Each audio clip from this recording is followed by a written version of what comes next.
Professor Anirban Chakrabarti, physicist and professor of Econophysics, JNU. Professor Chakrabarti. Namaskar and good evening, good afternoon. So I'm a physicist by training, but I was one of the first PhDs in India in the field of econophysics, where we apply physics to economics.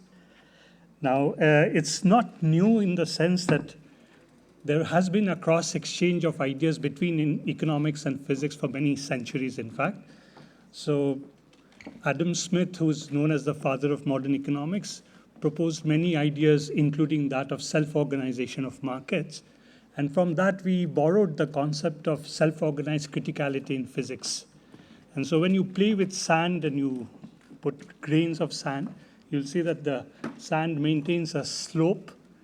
It self-organizes under the force of gravity, and it keeps on maintaining a slope.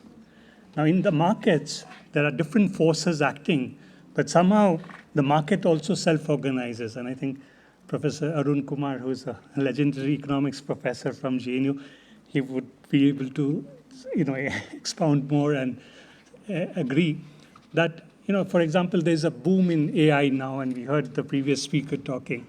So in a few years, what will happen, we are training a lot of AI computer scientists. In fact, if you go to the private engineering colleges, universities, the only field where people are taking admission is AI and computer science. Now, in a few years, there will be a shortage of jobs, and that will lead to unemployment, and then it will cause less students to opt for. And that's how the market will actually readjust or self-organize itself. So we see these business cycles happening, okay? Now there are booms, and then there are these sessions where it goes down. Now econophysics brings in ideas from physics, especially because we are used to handling huge number of particles. Like any object like this would have 10 to the power of 23 molecules, right? And so if I want to solve the equations of motion for each molecule, it would be almost impossible. Now, even for a room full of people like this, we are a complex system because each one of us are very different, unique, and heterogeneous. We are not identical to each other. And the way we behave in isolation and in collective is different. And then you'll see that the interactions between us change over time. So if I'm meeting somebody for the first time, I'll be a bit formal. And over time, my interaction will change and I'll become more friendly. Now, if I have to work out the maths and then try to understand how the system will move, that means how the dynamics of the system goes, it's not possible to solve using analytical mathematics or even computational mathematics. So that's when the tools of physics become useful, because we've had theories of random processes and chaos and many other systems where we have been dealing with uncertainties, we've been dealing with heterogeneities, and we have been trying to look at what we call emergent properties. So if I look at one person in isolation and in the collective, new properties will emerge when you're behaving in the collective. So these are called emerging and adaptive complex systems.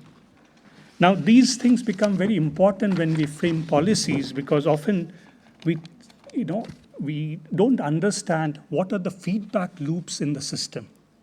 So I make a policy change, it will go and affect certain thing, but maybe it has indirect effects on other variables, which will have a loop and will start changing the system, which I actually thought I will make a change. Now, these would often lead to what we call instabilities in the system, and then our policy fails. So this whole field of econophysics and data science tries to understand and try to view the systems with these type of feedback loops.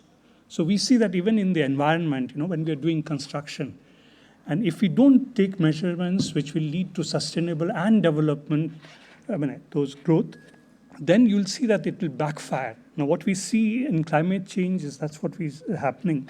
It's causing all the cloudbursts that you saw happening in Uttarakhand, in Himachal, floods and floodbursts in Sikkim and other Himalayan regions.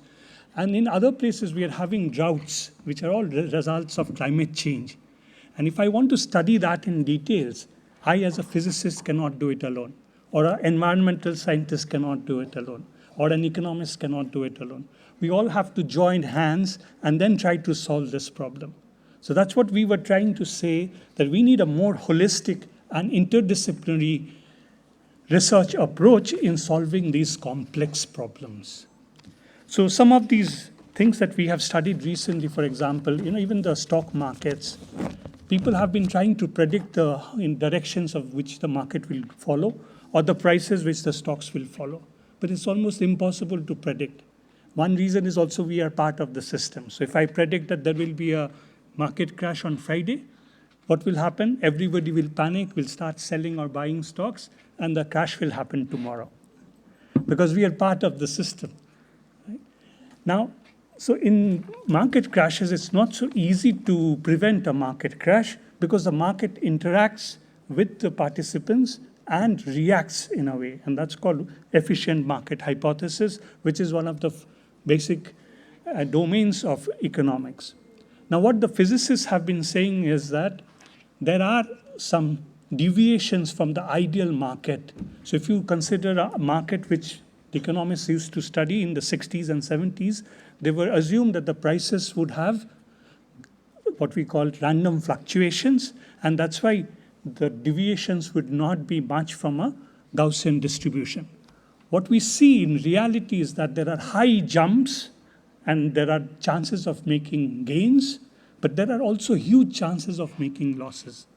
So there are fat tails in the distributions, which we study and we try to model. And then that says that no, the risk is much higher. On top of that, we have seen in the world of globalization that the connectedness has improved and increased multifold times.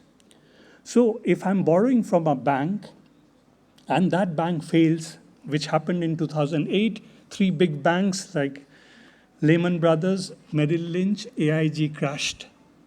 And then that set off the subprime crisis in 2008. Why? Because there were other banks which were dependent on these. There were companies which were dependent on this. When these 3 banks crashed, the financial crisis spread like a contagion. So instead of looking at the risk of a single institution or bank failing, what new concepts have come in is how to model systemic risk, because we are rather a whole system. And I cannot model the risk in isolation. I have to look at the risk of failing for the entire system. And that's when, again, the tools which we used to study in mathematics and physics, which is called network theory or graph theory, that has come into much of play. So we are all part of Facebook, WhatsApp, social media. So you can understand that we are all connected to each other, right? So that's what we call a social network. But this type of network exists within financial institutions, it exists within banks and between these. And so we are all interconnected. And the way we should model is not a single institution in isolation, but as a system. Now, these are some new ideas that we are bringing. And then how do I model the climate change? So there are models which physicists and environmental scientists used to use for last 80 or 100 years, starting from the most well-known Navier-Stokes equation, Clausius-Clapeyron equation, and all these things which you studied in school. But then it's very difficult to solve these equations for large systems or for huge countries. But people have been looking at the data. That means I record the temperature, I record the precipitation, and then I use what we call now machine learning algorithms to look at the trends and the fluctuations. And that can be easily modeled along with the other economic variables. So in JNU, for example, we are studying what is the climate effect on heat wave mortality. Yeah, because every year we see that the number of heat days is increasing, and that is causing more people to die. Now, if we don't take steps right now, then we can predict how the heat wave mortality will increase. We're also working on topics like how the farmers would benefit if we can predict the price volatility, because that's what affects the small farmers. They have to invest, but they don't know how much they will get in return. How will the market prices move, right? Now, if I can use this machine learning, and there are traditional ways which we called arch-catch models in economics and econometrics, and I combine them with these machine learning tools from AI and computer science, then I would be able to tell actually in which direction the markets are moving and what will be the type of volatility that they will be facing.